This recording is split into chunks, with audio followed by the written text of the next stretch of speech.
अस्सलाम वालेकुम स्टूडेंट। आज हमारा जो प्रिंसिपल ऑफ मैनेजमेंट में टॉपिक है वो है ह्यूमन रिसोर्सेज मैनेजमेंट। और आज हम देखेंगे कि ऑर्गेनाइजेशन के अंदर ह्यूमन रिसोर्सेज मैनेजमेंट का रोल क्या होता है on the for on the route of success. तो सबसे पहले इस सिलसिले में जो है हम इंट्रोडक्शन करेंगे। और अगर हम इंट्रोडक्शन की बात करें तो organisation is a group of people establish either formally or informally for the attainment of certain objectives। Organisation चाहे फॉर्मली हो या इनफॉर्मल हो, दोनों कंडीशन में ऑर्गेनाइजेशन के अंदर जो एक्टिविटीज को परफॉर्म करने के लिए combination of group of peoples होते हैं। और ये वो ग्रुप ऑफ पीपल होते हैं जो कि ऑर्गेनाइजेशन के प्री डिटरमाइंड ऑब्जेक्टिव को अचीव करने में अपनी कॉम्पिटेंसीज को यूज करते हैं, इस्तेमाल करते हैं और ऑर्गेनाइजेशन के ऑब्जेक्टिव एंड गोल की तरफ अपनी एफर्ट्स को जारी सारी रखते हैं। So people are the foundation of any organisation.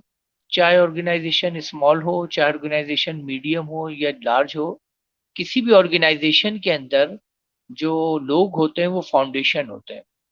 बुनियादी तौर पे ऑर्गेनाइजेशन में दो तरह के ग्रुप ऑफ रिसोर्सेज होते हैं, जिनमें से एक ग्रुप ऑफ रिसोर्सेज को हम कहते हैं कैपिटल रिसोर्सेज, दूसरी ग्रुप ऑफ रिसोर्सेज को हम कहते हैं ह्यूमन रिसोर्सेज।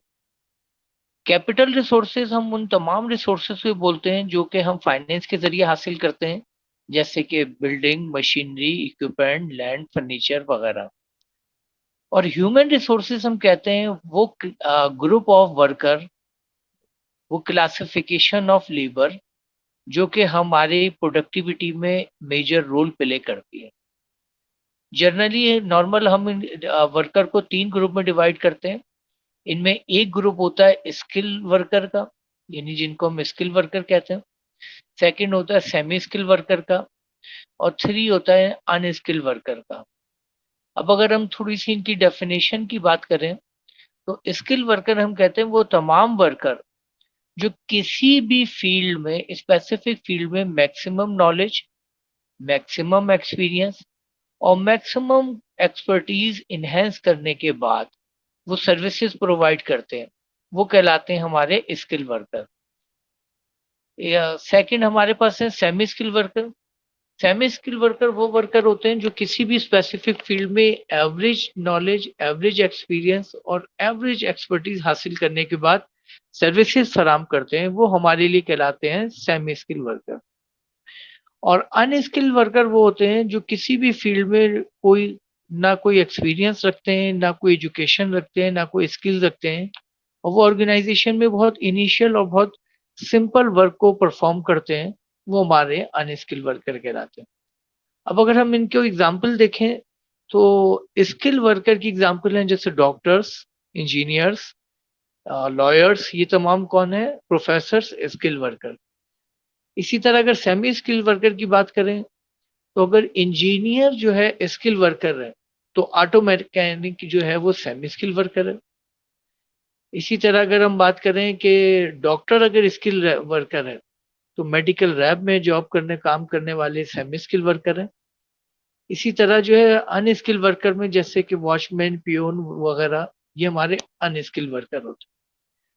किसी भी ऑर्गेनाइजेशन चाहे वो लार्ज हो, मीडियम हो या स्मॉल हो, उसमें ये थ्री क्लासिफिकेशन ऑफ वर्कर, ये तीन तरह के वर्कर की, ग्रुप ऑफ वर्कर की इन्वॉल्वमेंट लाजमी होती है। और इसके बगैर ऑर्गेनाइजेशन अपनी प्रोडक्टिविटी या अपनी परफॉर्मेंस को एग्जीक्यूट नहीं कर सकती।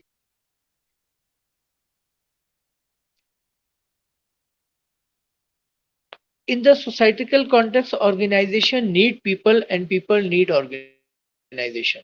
अगर हम सोसाइटी के कॉन्टेक्स्ट में बात करें तो organisation is nothing without people, यानी ऑर्गेनाइजेशन की जो बेसिक रिक्वायरमेंट है वो है ये क्लासिफिकेशन ऑफ वर्कर, लेबर। और लोगों को अपनी लाइफ या अपने ऑक्यूपेशन या अपने प्रोफेशन के लिए जो ज़रूरत होती है वो होती है ऑर्गेनाइजेशन की। तो ये दोनों वो कंपोनेंट्स हैं जो एक दूसरे के बगैर इनकम्प्लीट है। It is the people who staff lead and control organisation.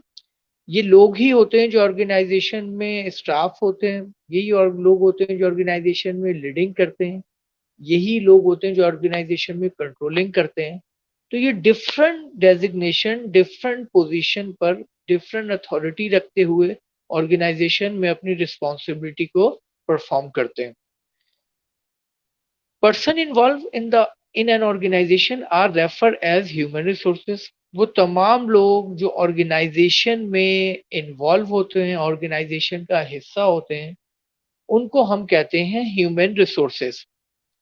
Simply, the overall management of much person in an organization is called human resource management. अगर हम सिंपली बात करें तो ओवरऑल जो ऑर्गेनाइजेशन की मैनेजमेंट होती है उसको हम कहते हैं ह्यूमन रिसोर्सेज मैनेजमेंट, जो कि ऑर्गेनाइजेशन में टॉप मैनेजमेंट से लेके नॉन मैनेजरियल स्टाफ तक एंगेज होती है ऑर्गेनाइजेशन की एक्टिविटीज में। Now come towards the who are human resources. In organizational context, the person involved in different activities of an organization are the human resource of the organization. हमने भी बात की कि ऑर्गेनाइजेशन के कंटेक्स्ट में वो तमाम लोग जो ऑर्गेनाइजेशन की डिफरेंट एक्टिविटीज में एंगेज होते हैं और परफॉर्म कर रहे होते हैं, वो तमाम लोग जो है ऑर्गेनाइजेशन के लिए ह्यूमन रिसोर्स होते हैं। Such type of person refer as a human resources have one thing common: fulfillment of their assigned duties and responsibilities in order to achieve organizational goal and objective।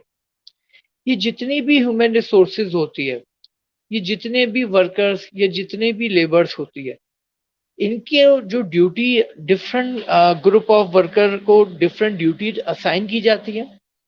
In different duties की बुनियाद पर इनकी responsibility different होती है और ये अपनी responsibility को कंसीडर करते हुए ऑर्गेनाइजेशन की प्री डिटरमाइंड गोल और ऑर्गेनाइजेशन के स्पेसिफिक ऑब्जेक्टिव को अचीव करने में कंट्रीब्यूट करते हैं और अपना रोल प्ले करते हैं। तो ऑर्गेनाइजेशन में टॉप मैनेजमेंट से लेके नॉन मैनेजर वर्कर तक तमाम लोग अपनी ड्यूटीज, अपनी रिस्पॉन्सिबिलिटी को फुलफिल करते हैं और इस रिस्पॉन्सिबिलिटी की बुनियाद पे ऑर्गेनाइजेशन अपनी चैलेंजिंग गोल और अपने स्पेसिफिक ऑब्जेक्टिव को अचीव करने में कामयाब हो जाती है। नेक्स्ट हमारे पास है people become human resource when they involve in any organisation with physical strength, energy, competencies। Competencies consist of knowledge, skill, attitude and potential for growth। वो तमाम लोग जो इन्वॉल्व होते हैं किसी भी ऑर्गेनाइजेशन के अंदर, वो अपनी इन्वॉल्वमेंट के जरिए ऑर्गेनाइजेशन का हिस्सा बनते हैं और इसमें जो वो कंट्रीब्यूट करते हैं ऑर्गेनाइजेशन में, वो फिजिकल स्ट्रेंथ, वो अपनी फिजिकल स्ट्रेंथ को यूटिलाइज करते हैं, वो कंज्यूम करते हैं अपनी एनर्जी और वो कंज्यूम करते हैं कॉम्पिटेंसीज। और अगर हम कॉम्पिटेंसीज की बात करें कि व्हाट कॉम्पिटेंसीज इज, तो कॉम्पिटेंसीज कहते हैं वर्कर की नॉलेज, वर्कर की स्किल्स, वर्कर के एटीट्यूड एंड वर्कर का पोटेंशियल फॉर ग्रोथ। ये तमाम एलिमेंट को हम जब कंबाइन करते हैं तो ये वो कहलाती कॉम्पिटेंसीज। तो जितने भी लोग किसी भी ऑर्गेनाइजेशन के अंदर जब परफॉर्म कर रहे होते हैं तो वो अपनी कॉम्पिटेंसीज को यूटिलाइज करते हैं, अपनी फिजिकल स्ट्रेंथ को यूटिलाइज करते हैं, वो अपनी एनर्जी कंज्यूम करते हैं और इस तरह वो ऑर्गेनाइजेशन की प्रोडक्टिविटी में कंट्रीब्यूट या इजाफा करने में कामयाब हो जाते हैं। Human resources are effectively mobilized by organization for the achievement of desired result। Human resources को जो इफेक्टिवली मोबिलाइज किया जाता है, उस मोबिलाइजेशन के नतीजे में ऑर्गेनाइजेशन अचीव करती है अपने डिजायर्ड रिजल्ट, अपने टास्क, अपने गोल्स एंड अपने ऑब्जेक्टिव। यानी अगर हम डेवलपमेंट ऑफ ऑर्गेनाइजेशन की तरफ जाएं तो हमें पता चलता है कि किसी भी ऑर्गेनाइजेशन का जो सबसे इनिशियल स्टेज होता है वो होता है प्लानिंग। और at a time of planning ये डिटरमाइन कर लिया जाता है कि ऑर्गेनाइजेशन की गोल्स क्या होंगी, ऑर्गेनाइजेशन के ऑब्जेक्टिव क्या होंगे, ऑर्गेनाइजेशन की पॉलिसीज। ये तमाम चीजों के बाद हम जब मोबिलाइज करने जाते हैं ह्यूमन रिसोर्सेज को, तो हम कंसीडर करते हैं कि वो कौन से लोग हैं जो हमारे प्री डिटरमाइंड गोल्स, हमारी प्री डिटरमाइंड ऑब्जेक्टिव के अंदर अब कॉम्पिटेंसीज रखते हो और हमारे प्री डिटरमाइंड ऑब्जेक्टिव को अचीव करने में हमारे फेवरेबल एस्पेक्ट हों। Human resource management and an essential function of management and also an important part of every manager job. Human resource management यानी एचआरएम किसी भी मैनेजमेंट का बहुत ही बुनियादी फंक्शन होता है और ये किसी भी मैनेजर की जॉब का जो है एक बुनियादी एलिमेंट होता है। यानी एक मैनेजर, अगर हम मैनेजर की डेफिनेशन करें तो मैनेजर हम किससे कहते हैं? मैनेजर वो जो खुद परफॉर्म करता है, ये मैनेजर वो जो दूसरों से परफॉर्मेंस एग्जीक्यूट करवाता है। मैनेजर का काम करना नहीं, काम करवाना होता है। तो मैनेजर की सक्सेस का दारोमदार मैनेजर की परफॉर्मेंस की तमाम डिपेंडेंसी होती है उसकी अवेलेबल ह्यूमन रिसोर्सेज पर। तो किसी भी मैनेजर की जो एसेंशियल जॉब होती है वो होती है how to manage human resources. HRM is concern with managing people in organisation. HRM का जो कंसर्न है वो है मैनेजिंग पीपल इन ऑर्गेनाइजेशन, यानी how to acquire the people, how to motivate the people and how to utilise their competencies. तो organisation जो है वो है कंसर्न है with managing people for HRM. It is concern with philosophy, principles, policies, and practice related to human aspect of management। ये जो है ये है एक फिलॉसफी है, ये असूल हैं, ये पॉलिसीज हैं और ये वो प्रैक्टिसेस हैं जो कि ह्यूमन एस्पेक्ट्स ऑफ मैनेजमेंट यानी मैनेजमेंट में ह्यूमन एस्पेक्ट को हम फोकस करते हैं। It's aim at achieving organizational objectives throughout the different and effective mobilization of human resources। जो बुनियादी मकसद, जो बुनियादी एम होता है ऑर्गेनाइजेशन का, वो होता है अचीविंग ऑब्जेक्टिव। और इन ऑब्जेक्टिव की अचीवमेंट में कंट्रीब्यूशन होती है तमाम ह्यूमन रिसोर्सेज की। यही वजह है कि किसी भी ऑर्गेनाइजेशन की जो बुनियादी नीड्स, बेसिक नीड होती है वो how to mobilise the human resources.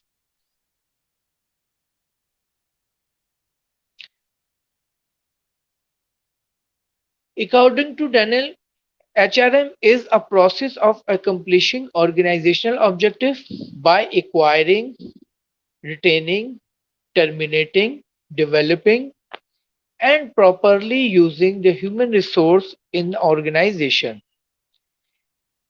Daniel ने एचआरएम की डेफिनेशन इस तरह की है कि HRM is the process. HRM जो है एक ऐसा स्पेसिफिक प्रोसेस है जिसके जरिए ऑर्गेनाइजेशन हासिल करती है अपने objective by the help of acquiring, यानी ह्यूमन रिसोर्सेज को एक्वायर करना, रिटेनिंग उनको कायम रखना, टर्मिनेटिंग उनको टर्मिनेट करना, developing and properly using human resource in organisation और अपनी ह्यूमन रिसोर्सेज को डेवलप करना और फिर उनकी तमाम कॉम्पिटेंसीज को से ऑप्टिमम लेवल पर बेनिफिट हासिल करना। तो ये कहलाती है HRM. According to Great Dizzler, HRM refer to the policies and practices involved in carrying out the, the people or human resources aspect of a management position, including recruiting, screening, training, rewarding and appraising। डिस्लर कहते हैं कि HRM जो है वो policies है, practices है जो involve होती है ह्यूमन रिसोर्सेज से रिलेटेड और इसके अंदर जो चीजें शामिल होती हैं वो शामिल होती हैं recruiting, screening, training, rewarding and appraising. Recruiting के जरिए हम अपने लिए ह्यूमन रिसोर्सेज मैनेजमेंट के इनिशियल स्टेज में लोगों को ट्रैक करते हैं टुवर्ड्स ऑर्गेनाइजेशन। स्क्रीनिंग में जो है हम उनकी कंपैरिजन करते हैं कि उन अवेलेबल कैंडिडेट में सबसे ज्यादा बेस्ट ऑफ देम जो है वो कौन है। फिर उसके बाद मरहला आता है उनकी ट्रेनिंग का।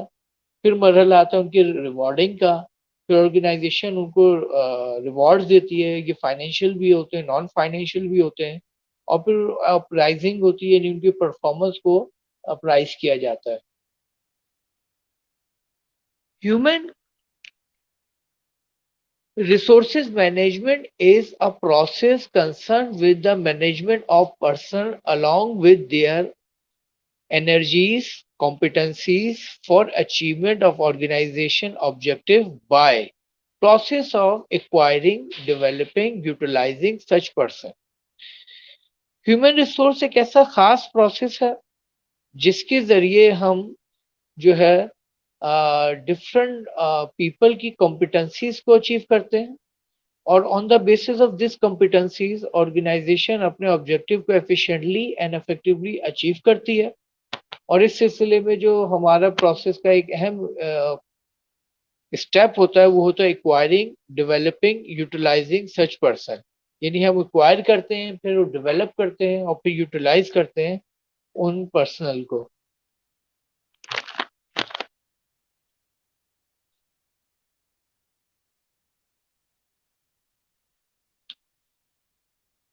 If we go toward the evaluation of human resource management, a number of academics and practitioners in the past have contributed a great deal to development of HRM. HRM की इर्तिखा में, HRM की creation में, HRM की development के अंदर बहुत सारे लोगों की कंट्रीब्यूशन शामिल है। The history of its development goes back to the early management pioneers Robert on 1771 till 1858 and Charles Babbage 1792 and 1871। यानी 1771 से लेके 1858 तक और 1792 से लेके 1871 तक ये वो अर्ली स्टेज था जिस दौरान में जो है इन स्पेसिफिक पर्सनैलिटीज ने HRM की इर्तिखा का स्टार्ट किया। Similarly, the other developments such as industrial revolution and principle of scientific management and classical organization theory, and more recently, the behavioral science management and the organization development.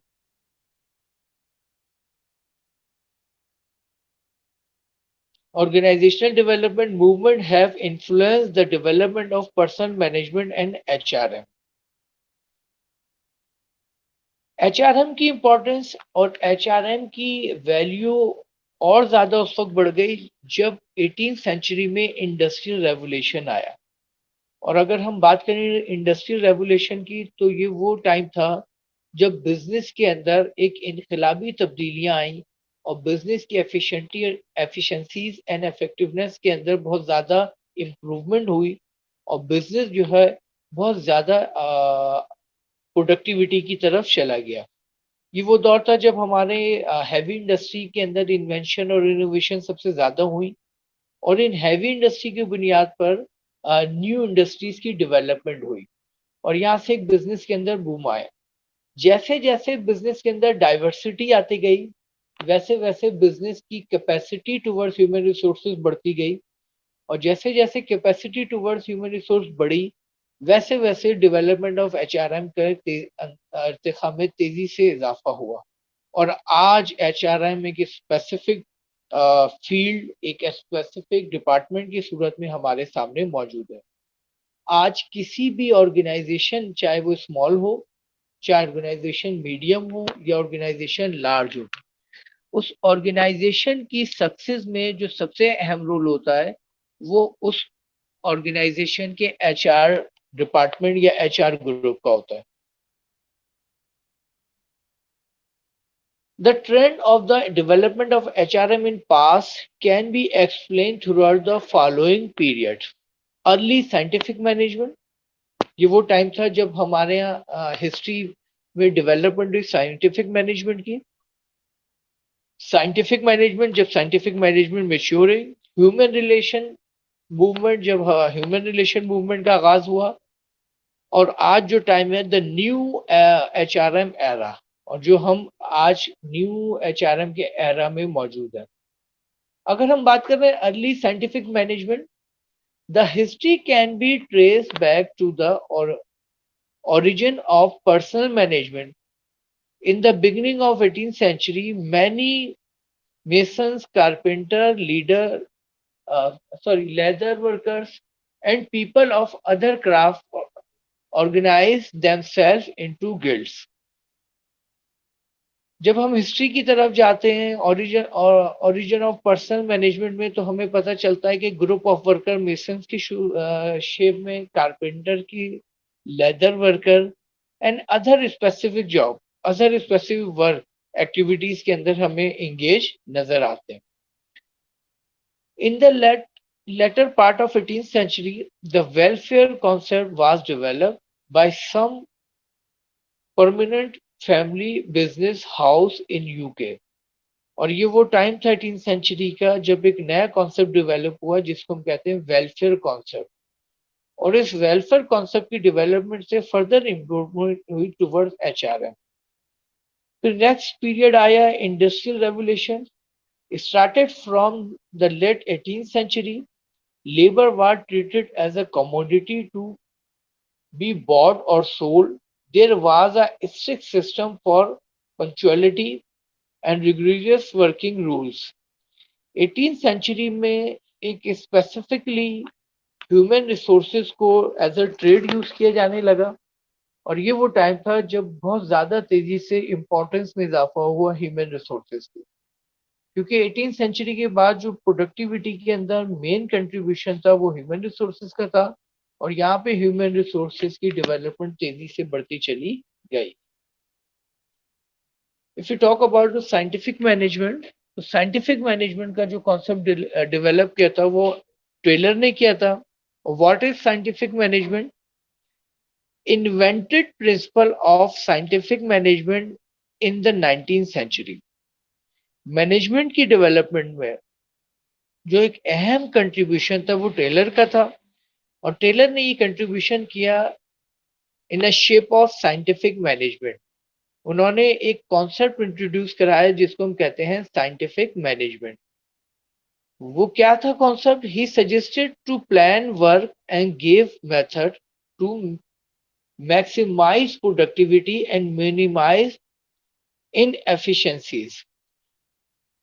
Scientific management concept के जरिए उन्होंने एक importance में इजाफा किया कि हम सिर्फ और सिर्फ अगर अपनी परफॉर्मेंस, अपनी वर्किंग के ऊपर फोकस करें कि काम जारी सारी है, काम रुक नहीं रहा, तो इस ऑनगोइंग वर्क का हमारी ओवरऑल रिजल्ट पे कोई बहुत ज्यादा पॉजिटिव रिजल्ट नहीं होता। काम के साथ साथ हमें फोकस करना चाहिए अपनी प्रोडक्टिविटी लेवल पे, कि जितनी टाइम एंड जितनी रिसोर्सेज हमने कंज्यूम की उसका अल्टीमेट आउटपुट क्या आया, ओवरऑल हमारी प्रोडक्टिविटी लेवल क्या है। और इस कॉन्सेप्ट की बुनियाद पर वो बहुत सारे वीकनेस, वो बहुत सारे पॉइंट नजर आए जो इन एफिशिएंसीज के सबब बनते थे, जिनकी वजह से हमारी प्रोडक्टिविटी में इजाफा नहीं होता था।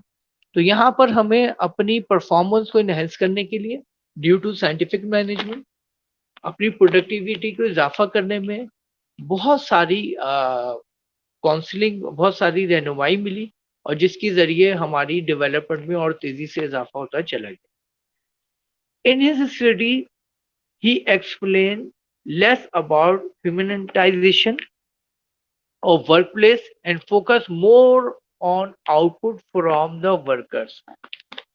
इस कॉन्सेप्ट के जरिए उन्होंने जो इम्पोर्टेंस उजागर की वो ये थी कि हम ये फोकस ना करें कि people engage in different activity, कि लोग काम कर रहे हैं, मुख्तलिफ एक्टिविटीज को अंजाम दे रहे हैं, बल्कि हम फोकस ये करें कि उन लोगों ने आउटपुट, यानी उनकी अचीवमेंट या उनकी परफॉर्मेंस का रिजल्ट क्या आया। अगर कोई during the work come time consume करता है और उसका आउटपुट ज्यादा है, और एक और ग्रुप ऑफ वर्कर हैं जो टाइम ज्यादा कंज्यूम करते हैं और उनका आउटपुट कम है।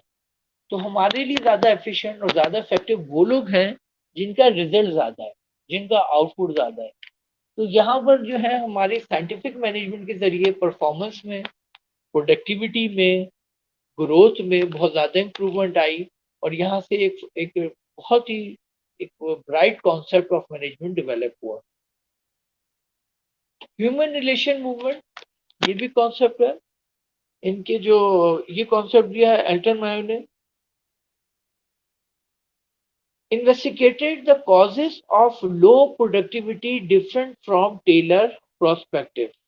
इन्होंने कहा जी हमें इन्वेस्टिगेशन करनी चाहिए उन कॉजेस की, उन वजूहात की जो रीजन बनती है लो प्रोडक्टिविटी की, और इन कॉजेस को रिकग्नाइज किए बगैर, इन कॉजेस को आइडेंटिफाई किए बगैर हम कभी भी अपनी प्रोडक्टिविटी को मैक्सिमम लेवल पर ले जा नहीं सकते। The Orthon study 1927 and 1932 laid the foundation of the human relation movement and explain why human elements are important to rise productivity।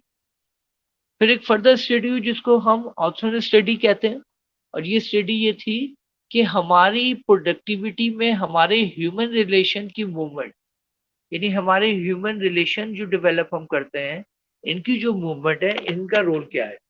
इन्होंने जो है इसमें एक्सप्लेन किया why human element are important to raise productivity, कि आपकी productivity को increase करने के लिए, आपकी प्रोडक्टिविटी को बढ़ाने के लिए सबसे अहम एलिमेंट ह्यूमन रिसोर्सेज ही क्यों है। तो इसमें डिटेल उन्होंने जो है इसका कॉन्सेप्ट दिया और इससे इंपॉर्टेंस पता चली ह्यूमन रिसोर्सेज की इन productivity.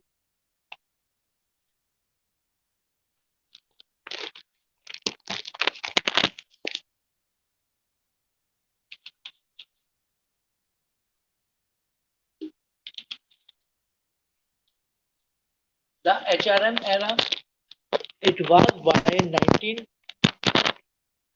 1920s, so person management began to thought at university level in USA। ये वो दौर था, ये वो टाइम था 1920 का, जब यूएसए में पर्सनल मैनेजमेंट को पार्ट बनाया गया स्टडी का, सिलेबस का। और यहाँ से स्टडी का स्टार्ट कैरियर का फील्ड हमारे सामने आया। At the period of 1920, a number of large companies established personal department। और यही वो टाइम था 1920 का जिसमें बहुत सारी कंपनीज ने एस्टेब्लिश किया एक नया डिपार्टमेंट जिसका नाम था personal department. During 1930 till 1950 many instances of exploitation of labor appeared। 1930 से लेके 1950 तक जो है हमारे बहुत सारे एक्सप्लोरेशन हुए लेबर से रिलेटेड, और हमने बहुत सारी लर्निंग और बहुत सारे एक्सपीरियंस और बहुत सारी इंप्रूवमेंट की ह्यूमन रिसोर्सेज से related. Subsequently, a labor relation movement in the form of labor union and collective bargaining emerged and remained successful during 1935 till 1960। और यही सिलसिला आगे बढ़ता रहा, और यहाँ से सिलसिला शुरू हुआ लेबर रिलेशन मूवमेंट का। और इसमें जो हमारे सामने एक new informal group of people सामने आया वो था लेबर यूनियन की सूरत में। ये वो ग्रुप ऑफ वर्कर, ये group of labour, group of employees था जिसको बनाने का मेन मकसद ऑर्गेनाइजेशन में एम्प्लॉयज के राइट्स को सिक्योर करना, ऑर्गेनाइजेशन में एम्प्लॉय के राइट्स को इनहेंस करना, ऑर्गेनाइजेशन में एम्प्लॉयज की इंपॉर्टेंस को इलस्ट्रेट करना था। बुनियादी तौर पे किसी भी ऑर्गेनाइजेशन के अंदर दो तरह की ग्रुप होते हैं, एक होता है फॉर्मल ग्रुप और एक होता है इनफॉर्मल ग्रुप। फॉर्मल ग्रुप हम कहते हैं वो ग्रुप जो ऑर्गेनाइजेशन में एचआर प्रोसेस के जरिए डेवलप किया जाता है, जिसमें हायरार्की ऑफ मैनेजमेंट होती है, जिसमें सीईओ से लेकर चीफ एग्जीक्यूटिव ऑफिसर से लेकर नॉन मैनेजर वर्कर तक लोग मौजूद होते हैं। ये फॉर्मल ग्रुप कहलाता है। इसको फॉर्मल ग्रुप किस लिए कहते हैं? इसको फॉर्मल ग्रुप इसलिए कहते हैं क्योंकि इसमें पहले गोल एंड ऑब्जेक्टिव को डिटरमाइन किया जाता है, बाद में hiring of people HR process के जरिए की जाती है। इनफॉर्मल ग्रुप हमारे पास जो ऑर्गेनाइजेशन में होता है वो लेबर यूनियन का, और ये वो ग्रुप होता है जो लेबर इटसेल्फ खुद उसको डेवलप करती है अपने राइट्स को सिक्योर करने के लिए, अपनी डिमांड्स में इजाफा करने के लिए। फिर एक ग्रुप ऑफ पीपल होता है बार्गेनिंग। ये बार्गेनिंग एजेंट वो होते हैं जो इंडस्ट्रियल रिलेशन में हम रोल प्ले करते हैं। इनका कॉन्सेप्ट भी 1935 1935 से 1960 के दरमियान डेवलप हुआ। और ये जो है इंडस्ट्रियल रिलेशन के अंदर दो ग्रुप, मैनेजमेंट एंड वर्कर, इनके दरमियान में अहम रोल प्ले करते हैं, मीडिएटर रोल, जिसके जरिए इनके दरमियान में कॉन्फ्लिक्ट को डिसॉल्व किया जाता है। Personnel department started to work in collaboration with union representatives. Personal department ने अपनी परफॉर्मेंस स्टार्ट की और इसने कोलिब्रेशन की यूनियन से, और ये रिप्रेजेंटेटिव थे यूनियंस के। The HRM era began in 1950 comprises, HRM का एरा है वो शुरू हुआ 1950 से। The work of pioneers, human capital concept of corporate culture and the new HRM। ये वो 4 स्टेजेस से जो हमने 1950 से इसको डेवलप किया। इसमें पहला स्टेज है the work of pioneers, second human capital concept, third concept of corporate culture, और फोर्थ द न्यू HRM। अब अगर हम बात करें इसके पहले स्टेज की, तो पहला स्टेज इसका है the work of Pioneer. Peter F Drucker is the main inventor of HRM concept. He had suggested how an effective management contribute to direct all manager towards a common goals। ये जो Peter डिकर्स है, इन्होंने invent किया HRM का वो नया concept जिसके जरिए इन्होंने सजेस्ट किया कि एक इफेक्टिव मैनेजमेंट किस तरह कंट्रीब्यूट कर सकती है direct all management towards the common goal. अपनी manage overall level of management, hierarchy of management की डायरेक्शन को किस तरह हम फोकस कर सकते हैं ऑर्गेनाइजेशन की कॉमन गोल्स की तरफ। फिर एक और इसी में कंट्रीब्यूशन हुई, Max Burger emphasize the strategic importance of personal policies and their integration with business objective. इन्होंने कहा जी strategic importance of personal policies, यानी पर्सनल पॉलिसीज ऐसी डेवलप करनी चाहिए और इनकी इंटीग्रेशन बिजनेस के साथ ऐसी होनी चाहिए कि ये इटसेल्फ एक मीडियम ऑफ अचीविंग ऑब्जेक्टिव, जो ऑब्जेक्टिव की अचीवमेंट का जरिया बन जाए। Next the human capital concept shows, इन्होंने याद किया ह्यूमन कैपिटल कॉन्सेप्ट पे। Human capital theory cited example of how qualified and committed human resources contributed in the post-war economy of Germany and Japan। यानी ये जो कॉन्सेप्ट ऑफ ह्यूमन कैपिटल का था ये जर्मनी और जापान में इसका स्टार्टअप हुआ, और जो सबसे ज्यादा यहाँ पर उस दौर में प्रोडक्टिविटी थी। और इस टाइम में हमने जो है ह्यूमन कैपिटल का कॉन्सेप्ट डेवलप किया। ह्यूमन कैपिटल कहते हैं आपकी अवेलेबल ह्यूमन रिसोर्सेज की competencies, experience, skills, knowledge, information, personality, ये तमाम चीजें जब मर्ज होती हैं तो ये कहलाती है human capital. The concept of corporate culture, फिर यहाँ पे कॉन्सेप्ट आया कॉर्पोरेट कल्चर का। The book the art of Japanese management by Pixner and the Ansons in 1981 stated that share values of management and worker are the secret of Japanese management। Management के अंदर जो Japanese contribution है, ये Japanese management concept है, उनकी contribution भी बहुत ज्यादा है। और 1981 के अंदर ये कॉन्सेप्ट डेवलप किया गया और शेयर किया गया। इस कॉन्सेप्ट के अंदर जो values of management and worker are the secret of Japanese है, यानी इसमें बताया गया कि जो वर्कर्स हैं वो किसी भी मैनेजमेंट की सक्सेस की अचीवमेंट और गोल्स एंड ऑब्जेक्टिव में सबसे अहम रोल प्ले करते हैं।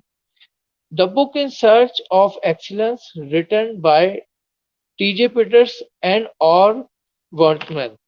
In 1982 named 43 successful companies in the USA that were driven by the managers value and achieve productivity by paying close attention to the need of their people. 1982 के अंदर एक और नया कॉन्सेप्ट डेवलप किया गया जिसके अंदर ये कॉन्सेप्ट यूएसए के अंदर आया, जिसके अंदर कंपनीज ने फोकस किया अपने मैनेजर्स के ऊपर और उन्होंने कहा कि प्रोडक्टिविटी की अचीवमेंट जब पॉसिबल है, जब क्लोज अटेंशन की जाए अपने नीडेड देयर पीपल, कि आपको किस तरह के लोगों की जरूरत है।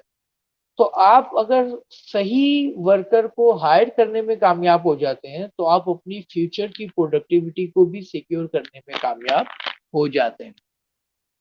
तो आज की क्लास को हम यहीं तक रखेंगे और इंशाल्लाह नेक्स्ट क्लास में जो नेक्स्ट सेशन में हम इसी टॉपिक को फर्दर आगे बढ़ाएंगे जो हमारा रिलेटेड होगा ह्यूमन रिसोर्सेज मैनेजमेंट से।